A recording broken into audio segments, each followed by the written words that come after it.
Hello and welcome to Adam's Sports Show. I'm Adam Green. This is my show. Let's get to some stories.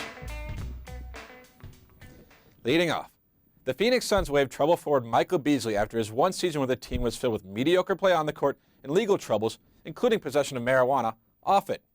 Signed to a 3-year contract, you could say Beasley's Suns career went up in smoke. It's an unfortunate end to what could have been a productive relationship between the sides. But as Suns president of basketball operations Alon Babby said, quote, "It is essential that we demand the highest standards of personal and professional conduct as we develop a championship culture." Said Beasley, "Oh, highest standards. I thought you want..." My bad.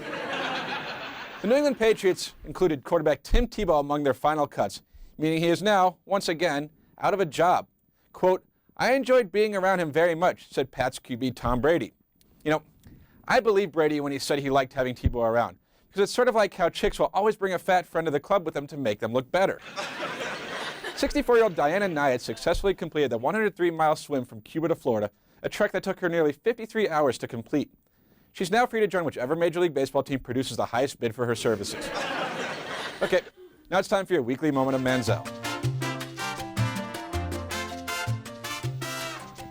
The A&M QB, who was suspended for the first half of his team's opener against Rice, was benched in the fourth quarter after his taunting led to a 15-yard penalty. The Heisman Trophy winner pretended to sign his name, and he also did the money sign, among other things. Bet NFL Commissioner Roger Goodell can't wait for this guy to join his league, so he can then fine him. A couple of Pennsylvania baseball fans were arrested after they were caught trying to steal some of the famed outfield ivy from Wrigley Field. You know, I think they should be allowed to take it, seeing as the Cubs haven't given them a damn thing over the years, save for a reason to drink. On second thought, if the guys really wanted to get away with the heist, they should have just waited until October when they knew the stadium would be empty. Arizona Diamondbacks reliever Heath Bell has received much criticism of late, but D-backs brass has maintained that much of it is unwarranted because, though he struggled some, the pitcher's ability to take the ball every night is a real benefit. Given the fact that Bell has allowed 12 home runs and has an ERA of nearly 4.5, perhaps being able to pitch every night should actually be viewed as a bad thing. The NFL reached a $756 million settlement with former players who were suing for damages suffered from brain injuries caused while playing football. When asked for their thoughts on the settlement, the players said, "I guess we're happy, but we just wish we had a settlement." Former Indianapolis Colts safety John Boyett was released by the team shortly after he was arrested. At the time, he told officers, quote, "You can't arrest me. I'm a Colts player." That's crazy, right?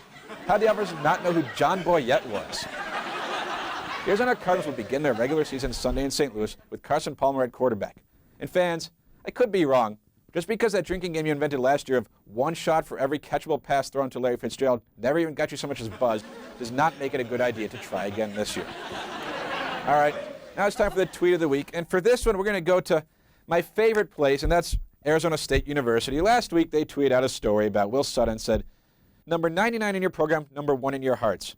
Number 2 on ESPN's Pac-12 blog." Of course, this is in reference to Will Sutton, and he actually wears number 90, which ASU realized and sent up the following tweet to correct it. But you know what? ASU, come on, you just make it way too easy for me, and as much as I appreciate it, try to do better. Anyway, that's going to do it for this edition of Adam's Sports Show. Thanks for watching. Do this again next week, right here on ArizonaSports.com.